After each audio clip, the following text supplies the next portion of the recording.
Hello The Winners, jumpa lagi dengan saya Budionoli Winmax Property. Dalam video kali ini saya akan membahas mengenai leadership milenial.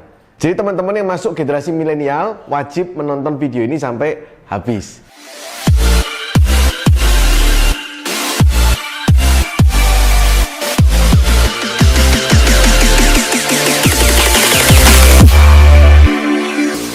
Baik teman-teman, kemarin saya sempat Zoom talk ya dengan beberapa mahasiswa Ubaya diwawancarai mengenai kepemimpinan. Apa sih pemimpin itu sebenarnya? Kepemimpinan itu ada 3 poin penting yang harus dimiliki oleh generasi milenial ya. Yang pertama adalah beradaptasi. Saya pikir generasi milenial memiliki satu kelebihan, yaitu muda. Nah, orang muda memiliki kemampuan beradaptasi yang lebih cepat dibandingkan yang lain. Nah, kenapa pemimpin beradaptasi itu penting? Karena kepemimpinan adalah seni memimpin. Nah, keberhasilan memimpin di masa lalu tidak menentukan keberhasilan memimpin di masa ini.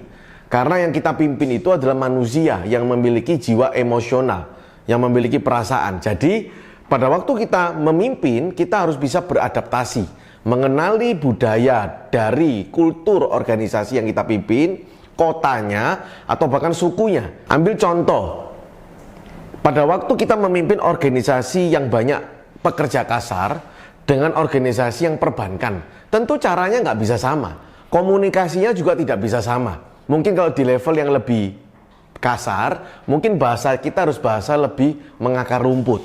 Tapi pada waktu kita bicara dengan yang level kantoran, mungkin bahasa kita harus lebih intelek. Menjelaskan instruksinya pun tidak bisa sama.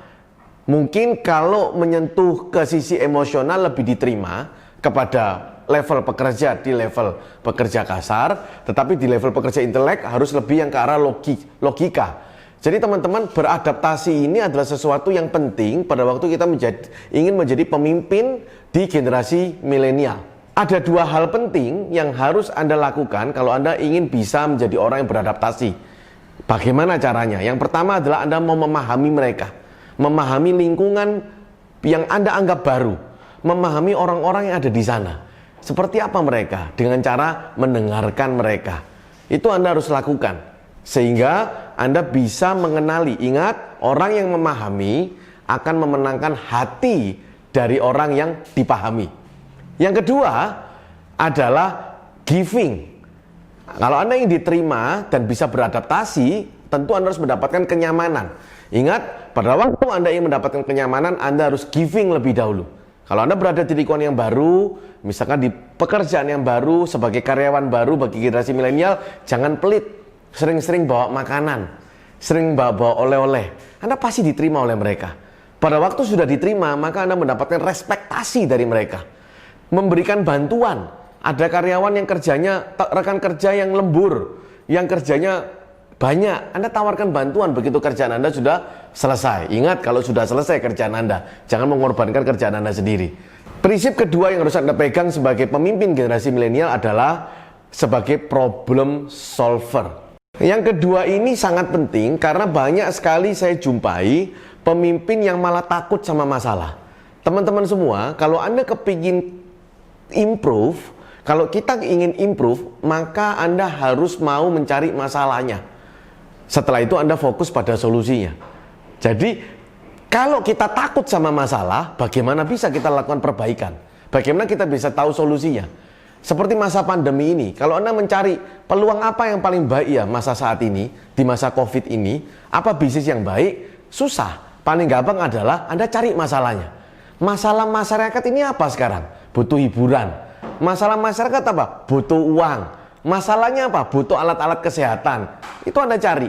Setelah Anda ketemu masalahnya, fokus pada solusinya, maka itu akan menjadi satu pekerjaan dan satu peluang untuk kita. Sama sebagai pemimpin generasi milenial, fokuslah kepada solusi, tetapi jangan menghindari masalahnya. Ingat, masalah adalah kesempatan melakukan improvement. Tetapi banyak sekali pemimpin-pemimpin yang malah memarahi karyawannya kalau karyawannya berbuat salah. Sehingga akhirnya ketakutan muncul dalam diri mereka dan akhirnya masalah itu disembunyikan. Nah, begitu itu terjadi malah akan menjadi bom waktu bagi Anda sendiri. Saya ambil contoh, sahabat The Winners pasti pernah mengajari temannya atau pacarnya atau adiknya untuk nyetir mobil. Ingat teman-teman semua, pada waktu Anda ngajari orang nyetir mobil, secara nggak langsung Anda menjadi pemimpin bagi mereka yang belajar. Apa yang Anda lakukan kalau Anda nggak punya kesabaran, membiarkan dia berbuat kesalahan, lalu Anda memberikan solusinya.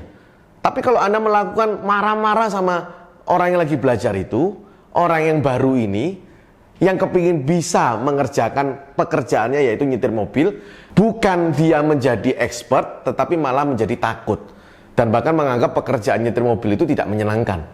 Atau bisa jadi Anda malah mengatakan bahwa saya kerjakan sendiri aja, karena kok sama dia kok enggak pinter-pinter. Lalu Anda gantikan nyetirnya, akhirnya dia tidak pernah menjadi bisa.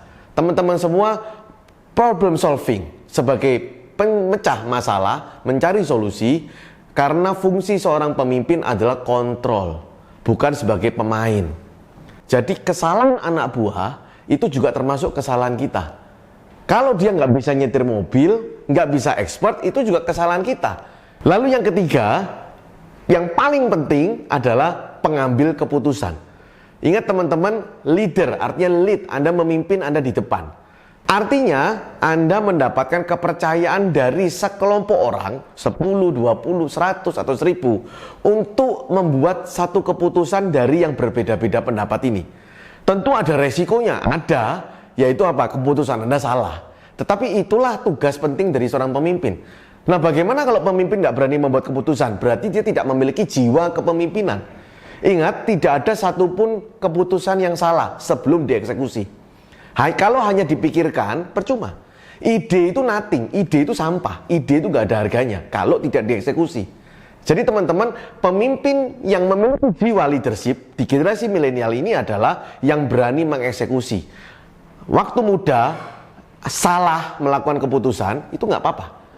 Muda salah itu toleransi masih, itu mah biasa.